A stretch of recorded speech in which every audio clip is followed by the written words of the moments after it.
Ahora vamos a continuar con lo que nos quedamos en talasemias. Estamos viendo aquí la fisiopatología de la beta talasemia, en cómo nuestro eritroblasto, que tiene esta alteración en la síntesis de globina de la cadena beta de globina, vamos a tener que va a generar un exceso de cadenas alfa de globina, una reducción de la síntesis de cadenas beta de globina. Va a haber muchas cadenas alfa que no van a estar pareadas con otras cadenas de globina, y esto lo vamos a llamar cuerpos de inclusión, y el exceso de ellos nos van a generar que la célula sufra apoptosis, es decir, que se destruya. Vamos a ver que vamos a tener alteraciones en la deformabilidad de nuestro eritrocito, que va a perder los iones potasio y calcio. Vamos a tener alteraciones en la estabilidad por afección de esta membrana, esta proteína de membrana que se llama proteína 4.1, y vamos a tener expresión de neoantígenos, que eso va a permitir que haya una opsonización de IgG y una destrucción por el sistema reticular endotelial. Vamos a tener dentro de la disfunción de membrana del eritrocito generación de hemicromos. Va a haber productos de degradación de la cadena alfa que nos van a generar radicales libres, y eso va a generar que se destruya nuestro precursor eritroide o nuestro eritrocito por medio de apoptosis. Va a haber efectos procoagulantes. Hemos dicho que hay algunos fosfolípidos de membrana que deberían de estar en la capa interna de la membrana y que son aparte de que generan senectud, pues bueno, no generan senectud, expresan, cuando son expresados hablan de senectud del eritrocito, y eso permite que sea destruido por el sistema retículo endotelial, pero también estos son procoagulantes, que es la fosfatilicerina de mayor importancia. Esta fosfatilicerina, al ser expresado, nos va a generar un efecto procoagulante, es decir, se puede trombosar el paciente, tiene que ver con la liberación de arginasa, liberación de óxido nítrico y una disregulación entre las proteínas 6, trombina, antimodulina. Va a haber alteración en el metabolismo del hierro, va a haber una alteración en la absorción intestinal del mismo, y vamos a tener también un incremento de hierro de forma exógena por medio de las transfusiones.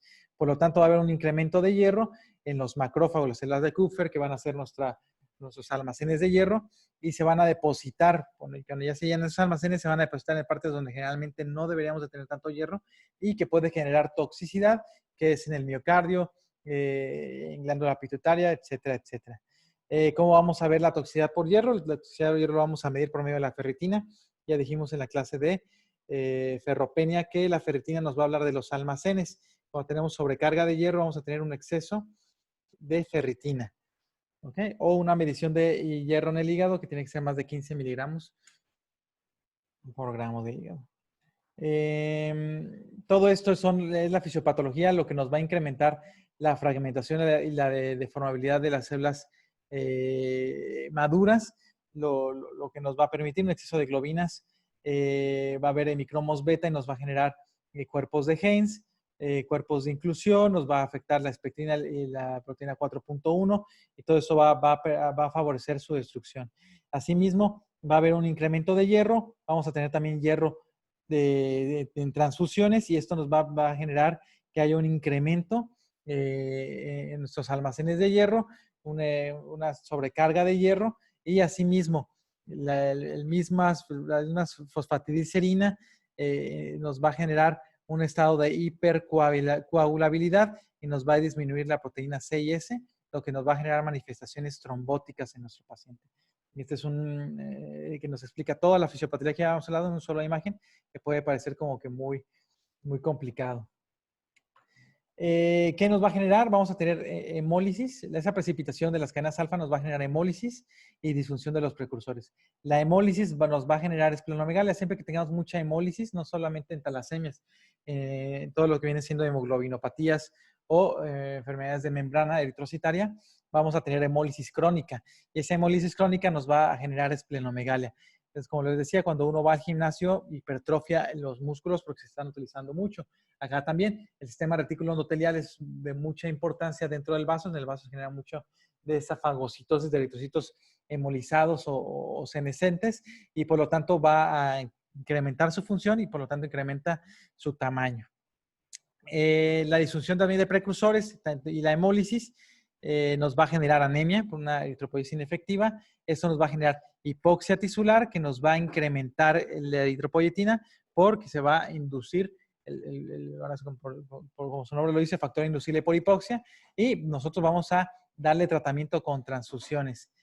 Este tratamiento con transfusiones nos va a generar una sobrecarga de hierro, porque no solamente vamos a transfundirle más hierro, sino que por la anemia repetitiva vamos a tener un incremento en la absorción de hierro a nivel intraluminal y eso nos va a generar la sobrecarga de hierro.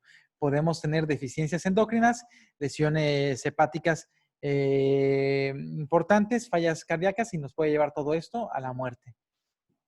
El incremento de eritropoyetina y el incremento de la eritropoyesis, aunque en algún momento va a ser inefectiva, nos va a expandir la médula ósea y esto nos va a generar que haya deformidad en los huesos y podemos tener hiperuricemia y gota en estos pacientes. Entonces vamos a tener esas manifestaciones clínicas en estos pacientes. Vamos a tener una expansión de los huesos. Dijimos que se va a expandir la médula ósea y la médula ósea está en medio de los huesos, por lo tanto también se va a expandir los huesos.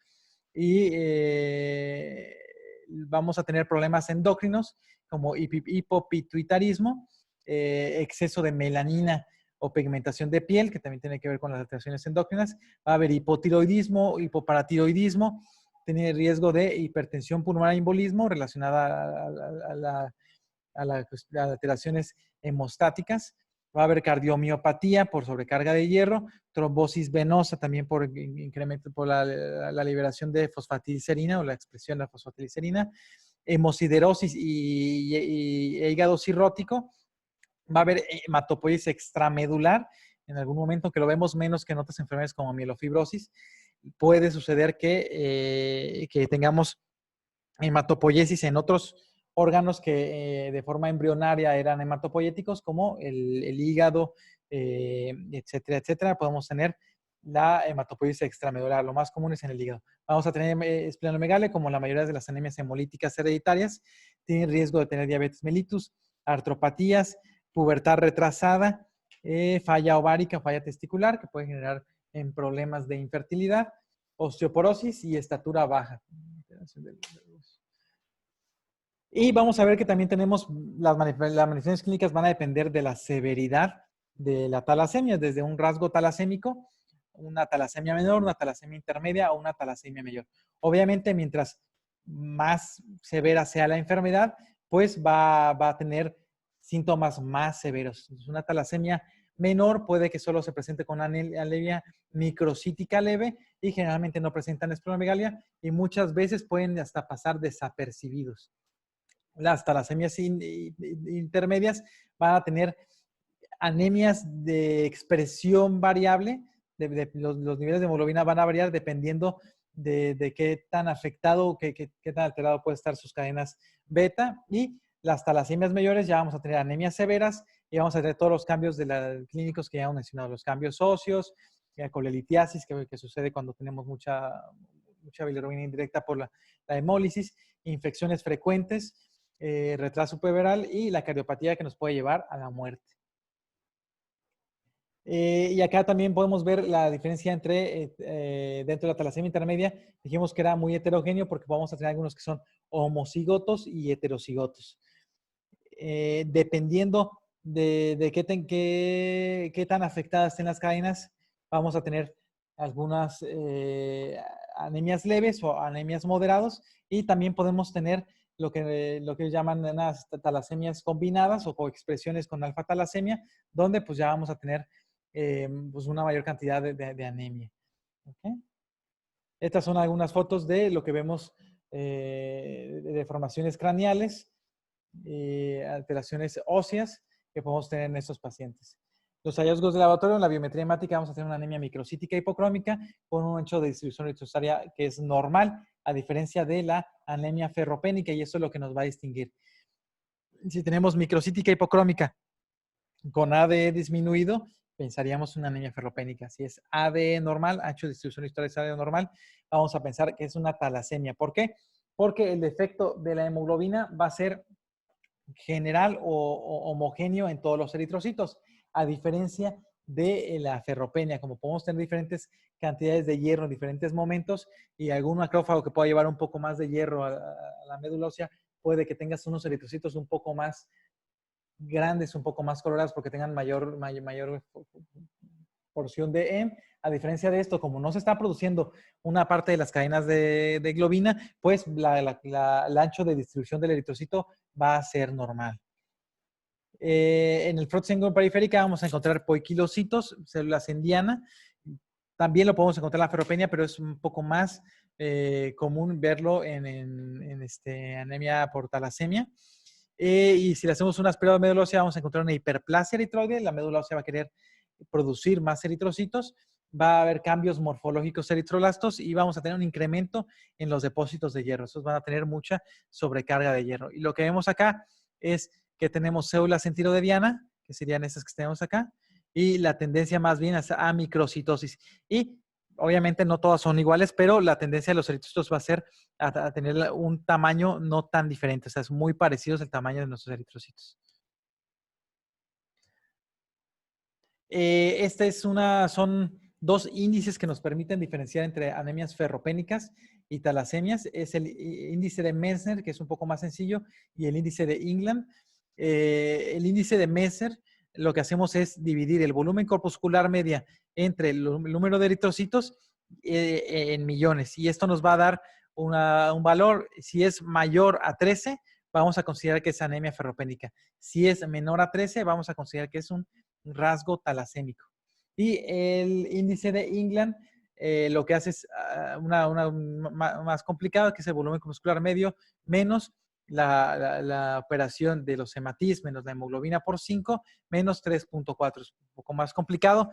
Realmente el índice de Messner es más sencillo de realizar y esto nos puede dar una idea de qué podemos tener. Por ejemplo, acá, si tenemos un volumen corpuscular de 60 femtolitros y unos eritrocitos de 4.8 millones, si hacemos la división en el índice de Messner nos va a dar de 12.5 y podemos pensar que tiene el paciente un rasgo talasémico, que más bien va la tendencia a ser talasemia.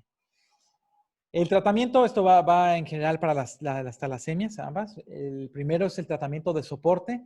Tenemos que dar medidas higiénico-dietéticas, suplementos de calcio, incrementar actividad física, terapias hormonales. Esto tiene que estar muy enfocado al paciente que tenga alteración ya hormonal. Y el apoyo transfusional lo hacemos cuando tenemos hemoglobinas menores a 9, cercanas a menores a 10. Realmente no hacemos cuando tienen más de 10 gramos sobre decilitro de hemoglobina. Y generalmente el paciente que tiene una talasemia mayor, pues va a requerir una transfusión en más o menos 2 a 3 semanas. La toxicidad de hierro, pues hay que considerar que el paciente se va a estar transfundiendo de forma frecuente, sobre todo en nuestras talasemias mayores. Un concentrado eritrocitario va a contener 200 miligramos de hierro y tenemos que vigilar nuestros marcadores séricos de hierro y de ferritina.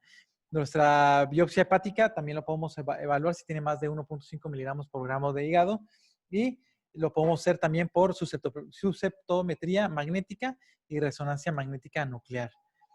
¿Qué tratamiento le damos? Le damos quelantes de hierro. El quelante de hierro tenemos varios. Tenemos el de Feracidox, que es vía oral, que es el SJADE. Da molestias gastrointestinales, pero como es vía oral, pues es muy sencillo de utilizar. Los otros son intravenosos, es la deferoxamina y deferipone. Son un poco más difíciles de conseguir. Y el de Feracidox, pues realmente está un poquito más a la vanguardia, porque la vía oral pues siempre es preferible a otro tipo. ¿Cuándo lo vamos a empezar a utilizar? Cuando tengamos una ferritina mayor a 1000, que no esté asociada a inflamación. Ahorita tenemos muchas personas que tienen COVID, que tienen mucha inflamación y que les sube la ferritina. Me han dicho que si les sirve los quelantes de hierro. Realmente no, porque esta es una anemia, ahora sí, eso es una alteración de la hepcidina y no necesariamente va a tener anemia de manera inicial, pero el paciente lo que tiene es una inflamación importante que lo que hace es bloquear los almacenes de hierro a nivel del sistema reticular endotelial y por eso se incrementa su ferritina. Una vez que limita el proceso inflamatorio, debe de mejorar su ferritina y no necesitan de quelantes de hierro. ¿A quién le vamos a dar quelantes de hierro? Los que obviamente pues, no están inflamados y no van a tener una mejoría solos. Necesitamos quelarles el hierro para que tengan menos toxicidad. Estos pacientes se pueden beneficiar de la esplenectomía cuando ya tienen una cosa que se llama hiperesplenismo o tuvieran dolor esplénico, que puede ser cuando hay infartos esplénicos, cuando tenemos mucha esplenomegalia puede generar eso. Realizar una esplenectomía tiene sus riesgos porque el vaso es muy importante para destruir microorganismos, bueno, en las defensas contra microorganismos encapsulados, como la Haemophilus influenza, de mucha importancia, pero también Streptococcus pneumoniae y Neisseria meningitis. Hay riesgo de sepsis por estos tipos de bacterias y lo que tenemos que hacer es vacunarlos, darle la vacuna contra Haemophilus influenza, etcétera, etcétera. El trasplante de médula ósea es la única terapia que es curativa. Generalmente lo dejamos a pacientes que tienen talasemias mayores, pacientes que requieren alto requerimiento transfusional. Y tenemos que evaluar que tengan, que no tengan ya una afección hepática o portal importante para que se puedan ver beneficiados del trasplante de médula ósea. Y bueno, esto es lo que dejaríamos para la talasemia. Y la siguiente clase que nos toca para ir avanzando es la de las hemoglobinopatías, que más vamos a enfocar mucho en anemia drepanocítica. Vamos a ver qué tanto avanzamos.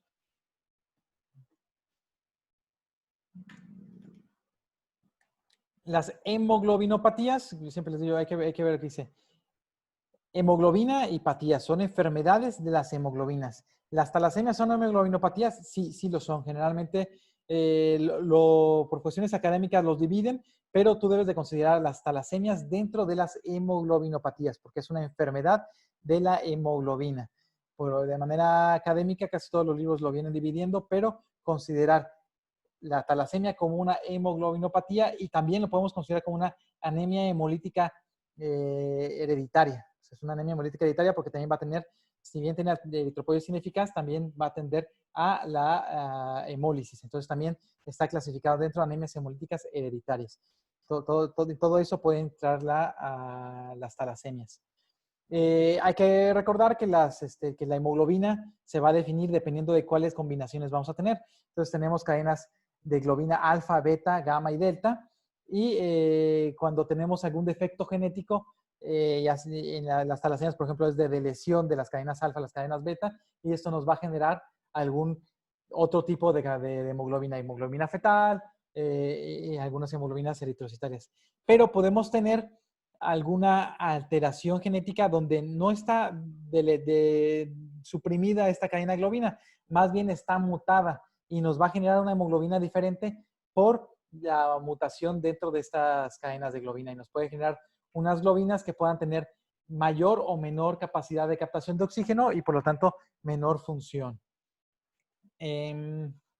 Estas anemias nos pueden producir también anemias microcíticas e hipocrómicas y nos van a alterar la estructura molecular y la función de la hemoglobina, que es de mucho importante para su fisiopatología. Las cadenas alfa están formadas por 141 aminoácidos y las cadenas beta por 146 aminoácidos. Y dentro de ellas hay una cavidad central donde se aloja el 2,3-difosfoglicerato, que es de mucha importancia para la función de respiración celular, para el intercambio gaseoso entre oxígeno y dióxido de carbono en los pulmones y el tejido periférico. Cuando tenemos una alteración genética de alguna de estas cadenas, nos puede cambiar la afinidad de la hemoglobina por el oxígeno y eso nos puede generar que no se libere el oxígeno en el tejido periférico y nos puede generar hipoxia. O sea, nos puede alterar la funcionalidad. El ejemplo más clásico es la anemia drepanocítica, que es una hemoglobina S-beta. ¿Qué significa eso? Que la cadena beta está mutada. ¿Ok? No es que no tenga cadenas beta. Si no tuviera cadenas beta, consideramos talasemia. Pero si tiene cadenas beta, pero está mutada, se le llama S-beta y va a ser la anemia drepanocítica. Vamos a ver las nomenclaturas. Realmente hay más de 1000 hemoglobinas anómalas descritas. Se van a designar por letras del alfabeto. Hay hemoglobina C, hemoglobina D, hemoglobina E. Algunas por su localización geográfica. Vamos a tener una hemoglobina de Zurich, que fue descrita en Zurich, evidentemente. Por electroforesis o propiedades funcionales similares, se les designa con letra y lugar geográfica. Por ejemplo, tenemos una hemoglobina de Punjab, que fue encontrada en la India, o una hemoglobina A de Saskatoon, que creo que Saskatoon, me parece que no es Saskatchewan, creo que es Canadá. Saskatoon realmente no sé dónde están ni si se pronuncia de esa manera. Pero bueno, fue designado en ese lugar. Y las hemoglobinas se caracterizan por la sustitución de estos aminoácidos, se van a designar por su superíndice de la cadena de globina que esté alterada.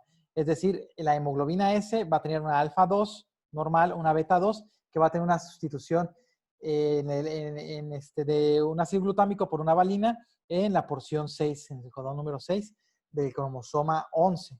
Entonces, esto es muy importante y esta sustitución es como muy clásica, hasta preguntas de Nacional. La tengo más adelante para que la vean como más claro.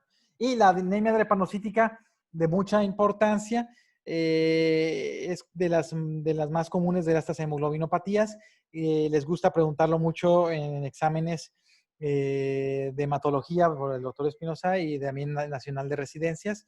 Entonces vamos a hablar mucho de ellos. Por ahí tengo hasta un video bastante simpático para que entendamos la fisiopatología de la drepanocitosis. La anemia drepanocítica también se llama anemia de células falciformes, es decir, son sinónimos.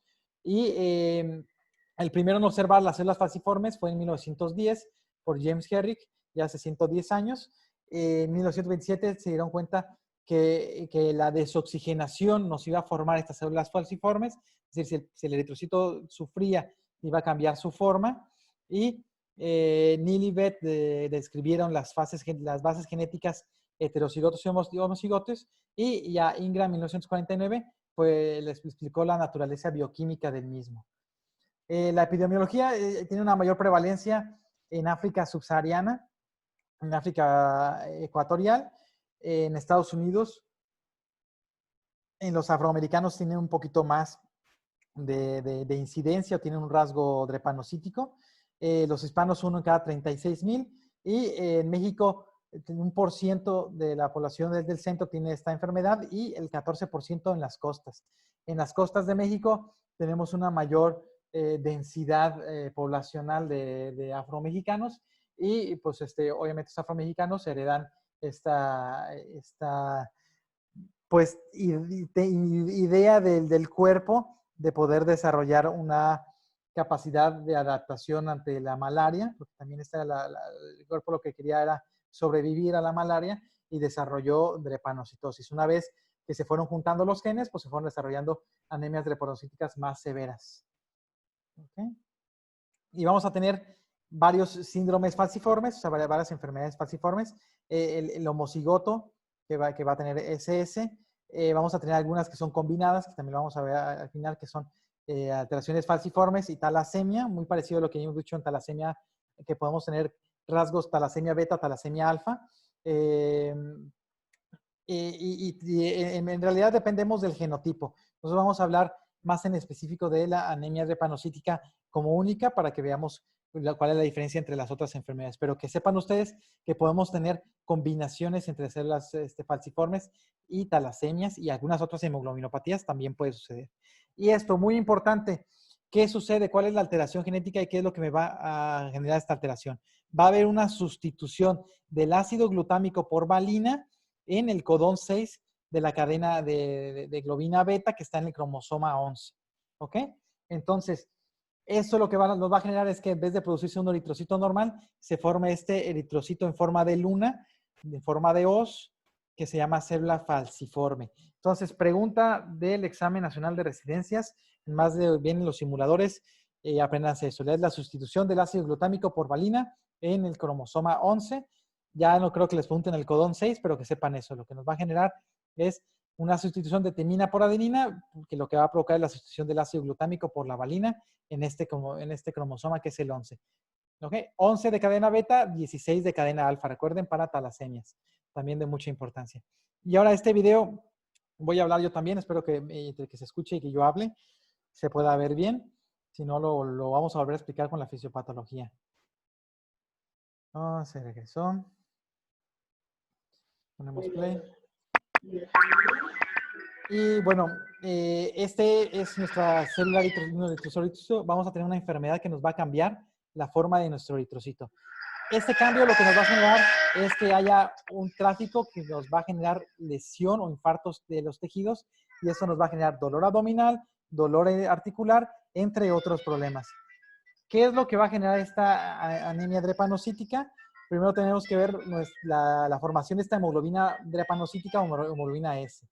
Dentro de nuestro núcleo vamos a tener estos cromosomas, nos vamos a brincar hasta el 11. El 11 dijimos que se produce la cadena beta de la hemoglobina. En la cadena beta va a haber una mutación, esta va a estar mutada, ya dijimos que el ácido glutámico va a estar mutado por valina. Cuando esta es codificada por el RNA, va a llegar, va a salir del núcleo, va a llegar a los ribosomas, que viene muy bien especificado acá. Lo que va a hacer el ribosoma es trasladar RNA y producir una proteína. Esta proteína va a ser una cadena beta de globina, pero va a ser una cadena beta de globina que está mutada. Es una hemoglobina beta S. Va a generar se va a unir con otra hemoglobina beta S y se va a unir con las cadenas alfa que son sanas. Y va a generarnos esta alfa beta S. Es una hemoglobina S que está mutada. Va a unirse con el grupo M, o sea, va a generar como hacen todas las hemoglobinas, están de su grupo M, y ya tenemos aquí la formación de la hemoglobina S, con el 2,3-difosfoglicerato en medio.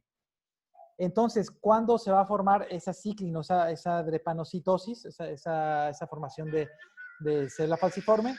Va a captar oxígeno de manera natural y liberarlo. Esa es una hemoglobina normal, perdón.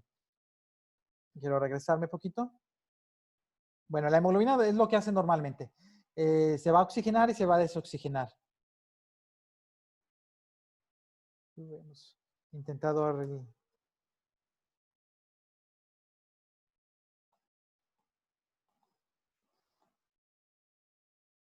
nos quedamos en el 1,48.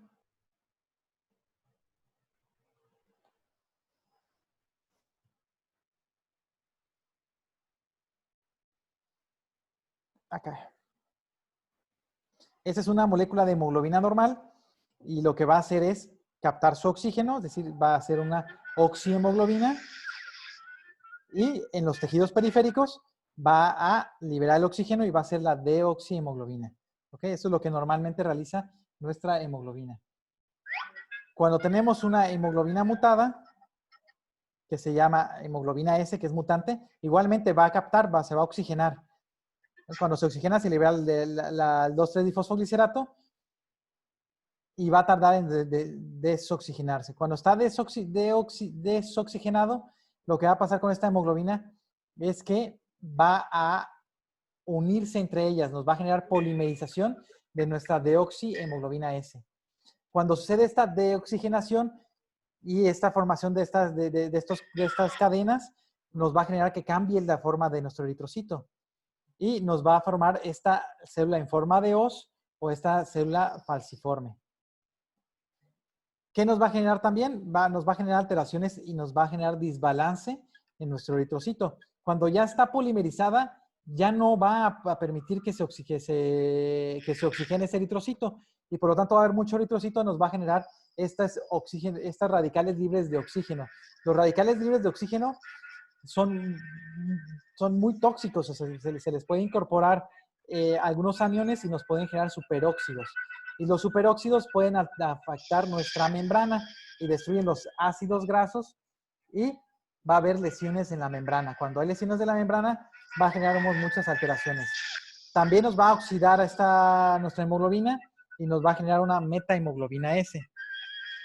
La metahemoglobina S se van a unir entre ellas y nos van a generar los cuerpos de Heinz, que lo vamos a encontrar también en el eritrocito, van a viajar a la membrana y también nos van a generar alteraciones de las proteínas en la banda 3 y de la fosfatidilcerina. Acuérdense otra vez, fosfatidilcerina.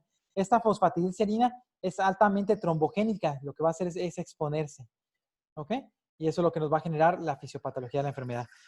También es alguna cuestión mecánica. Nuestra forma falciforme, ya dijimos que son las cadenas de estas hemoglobinas que no se van a, que no se van a desunir y nos van a generar que estén muy rígidas y que no puedan seguir viajando los eritrocitos, pues lo que van a hacer es que se ocluya nuestro vaso y nos va a generar una crisis vasooclusiva o crisis drepanocítica. Que avance. Esto nos va a generar edema, dolor en manos, sobre todo en cuestión periférica. Estas células falciformes también van a ser fagocitadas por los macrófagos, por el sistema retículo endotelial, y va a contribuir a la anemia, ¿no? Aparte que va a tener hemólisis y es por eso que vamos a tener anemia en estos pacientes. Van a liberar citocinas, y estas nos van a generar lesiones en la microvasculatura y también a nivel del sistema nervioso central. ¿Okay? Va a haber vasoconstricción, incremento en la frecuencia cardíaca y alteraciones metabólicas, dolor también. Fiebre, en los crisis vasooclusivas tienen mucha fiebre los pacientes y dolor sobre todo, más importante. Y este es como el video para explicar rápidamente toda la cuestión fisiopatológica de nuestro paciente. Entonces, la fisiopatología va a depender de la polimerización de nuestra hemoglobina S. Nos va a generar alteraciones en la membrana, va a haber deshidratación celular y reacciones de adhesión, de lo que vimos ahí. Y esto es lo que tenemos acá. De manera inicial, la polimerización va a haber tetrámeros de hemoglobina S agregados o gelificados en equilibrio en tetrámeros en solución, y nos va a generar fibras en sentido longitudinal que pueden ir hasta 21 nanómetros, y esto es lo que nos va a generar la forma de nuestro eritrocito en forma de os. ¿Cómo se va a generar esa polimerización? Puede ser por nucleación homogénea, por formación de núcleo cítrico o una nucleación heterogénea. Eso depende de cómo se esté generando estas cadenas que pudieran verse como muy sencillas en nuestra imagen. ¿Ok? Lo vamos a dejar hoy hasta ahí. Se los voy a subir a YouTube para que veamos la clase de hoy porque no voy a alcanzar a avanzar a las 12 del día hoy. ¿Ok?